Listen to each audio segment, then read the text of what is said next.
Welcome to the deep dive. Great to be here. Today, we're getting into something really fundamental, something you live every second, but maybe don't pause to think about too much. Right. It's about you, essentially. Exactly.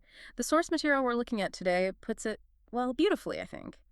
Each morning, you wake up as yourself, yet not entirely the same individual you were the day before. Mm-hmm. Your body has transformed. Your thoughts have shifted. And still, you remain you. How can that be achievable? It's a fantastic question. Isn't it? I mean, have you ever just stopped and thought, wow, it's kind of weird being human sometimes? Uh-huh, definitely. This constant change, yet this feeling of sameness. So that's our mission for this deep dive. Let's try and unpack this paradox. You know how we're always changing right down to ourselves, but we still feel like, well, us. What makes you you, despite everything? Okay, so where do we start? I think maybe with the biology. Because our bodies are like constantly rebuilding themselves, aren't they? It's not just about getting older. Oh, absolutely. Biologically, it's fascinating. Your body is never static. Yeah. Never the same moment to moment. Really? Like down to the cellular level. Exactly. Every day, millions upon millions of your cells die off. And millions more are created to replace It's them. millions every single day. Every single day. And think about what that means over time, over just a few years. Almost every cell in your body has been replaced. You are, quite literally, a different collection of atoms than you were a few years ago. Whoa. Okay, that's kind of mind-blowing. So it's Ah. like that old paradox, the ship of Theseus. Precisely. If you replace every single plank and nail on a ship, is it still the same ship? Right. And if every atom, every cell in my body gets replaced, am I still me? That's the core of it, biologically speaking. Yeah. And the rate of this change is also amazing. It's not uniform. Oh, how so? Well, think about your gut lining. That renews incredibly quickly, maybe every few days. Okay. Your skin takes a few weeks, your blood cells a few months. Your whole skeleton, though, Hmm. that might take around a decade to fully turn over. A decade for bones. Wow. Yeah. And even parts of the brain, like the hippocampus, which is super important for making new memories, even there, we see new neurons being generated throughout life. It's called neurogenesis. So even the brain isn't fixed. Not entirely. Yeah. It's this incredibly dynamic system. And it has to be, right? It's how your body repairs itself after an injury. Okay. Like fixing a cut. Exactly. Or adapting to your environment. Getting stronger if you exercise, for example. Mm-hmm. Nature's way of keeping the machine running smoothly, making space for new, healthy cells. And you actually see this, don't you? Like, you look different than you did 10 years ago. Your posture might change, features. Mm-hmm. All visible signs of this constant underlying biological renovation. Okay, so biologically, we're like a river, always flowing, always changing, a constant renovation project, as you said. That's a good way to put it. But then there's our mind, our sense of self. That seems to tell a very different story, doesn't it? It feels much more continuous. It does. And that's the other side of this coin.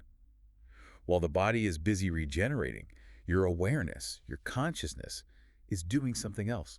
It's accumulating. Accumulating. Yeah, gathering new experiences, new feelings, new thoughts, new insights every single day. So if the physical me is constantly being rebuilt, how does the mental me stay, well, connected? How do I still feel like I'm the one having these experiences? Well, the sources we looked at point pretty strongly towards memory. Memory. Okay.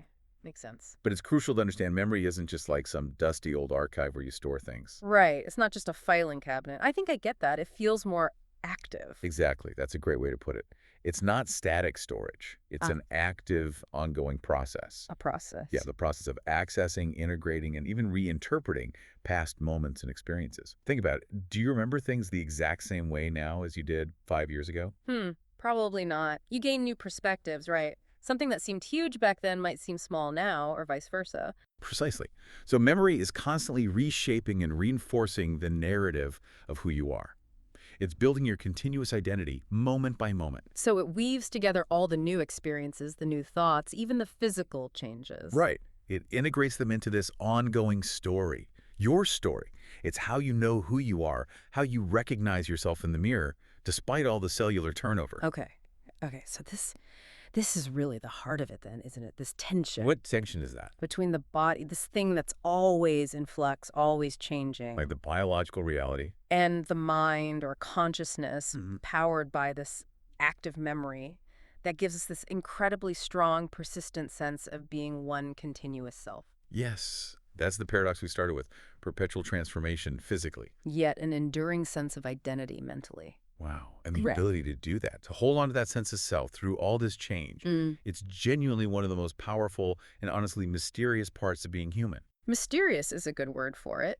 Mm. Because what does it even mean then? This sense of self, is it a thing?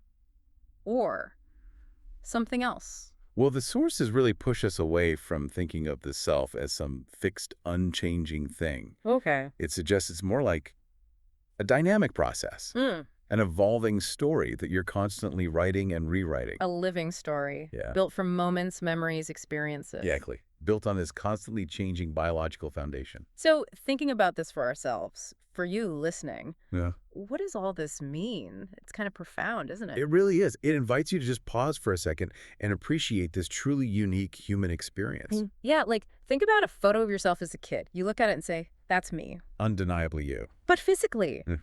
experientially, you're so different now. How do you even bridge that gap? It's memory, that narrative thread. It has to be. And I think the concluding idea from our source material really resonates here. What's that? That the body you have right now, it won't be the same body forever. Change is constant. Right, the cells keep turning over. But your mind, through memory and awareness, maintains that unbroken connection, that thread stretching back through time. An unbroken connection, that's powerful. It really is. It's a testament to consciousness, perhaps. So that thread, that's your story, your narrative, and only you can tell it. Which leads to maybe a final thought to leave you with. What stands out to you, Crate, about the story your unbroken self is telling right now? What chapter are you writing?